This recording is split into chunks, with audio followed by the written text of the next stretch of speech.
Eric Reed on the piano. Reginald Swing Doomville on the bass. Erlen Riley on the drums.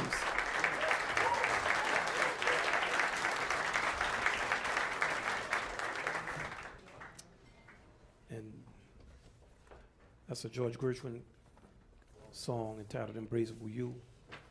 I didn't really play the melody. One time I got a letter. Somebody said, you didn't play the melody, so don't call it that song. And just to say that we've all known each other for quite some time. Victor and I went to kindergarten together. I taught Eric in a class when he was 14. He was unbelievable then. And the person who called me to teach his class was my high school, was a counselor I had at a high school, a classical music festival in high school. He said, you got to come to Los Angeles, hear this kid that I have that can play. Erlen and I played in a band. Erlen was playing trumpet when he was 13 and I was 8.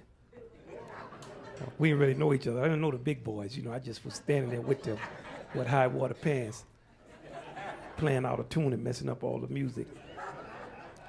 Reginald and I met through my father. I had been hearing about him since he was a sophomore in high school. Wes, he went to Baton Rouge and studied with Alvin Baptiste. Alvin Baptiste was like my uncle. He and my father struggled with the music for many years. Ornette Coleman once told me that my father and Alvin Baptiste and Ed Blackwell drove from New Orleans to Los Angeles in the late 50s and said, man, we just came here to see what you was doing. Ornette Coleman actually stayed in Erlen's uncle's home when he lived in New Orleans in the 1950s. Great trumpet player, Melvin Lasty, called him Papi. I'll just give you a sense of like the bloodlines that we have.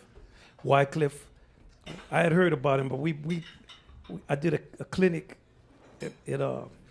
when he was in college, and the way I would always see who could play is I would ask the band to set a riff, and whoever had a good riff, that meant somebody could play in that section.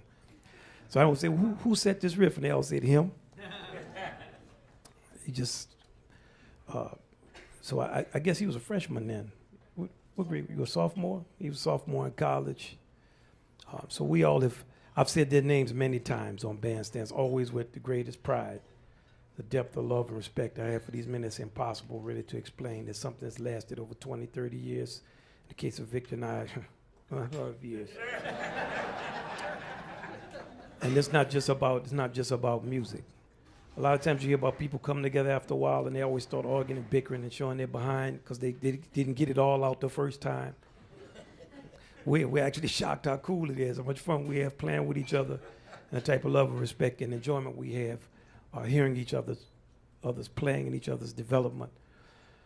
So just to give you a sense of kind of the history of where we're coming from and what we try to deal with in our music, one of our main concepts was that we play the whole history of our music. We don't play one style of it, and we don't segregate it in any way.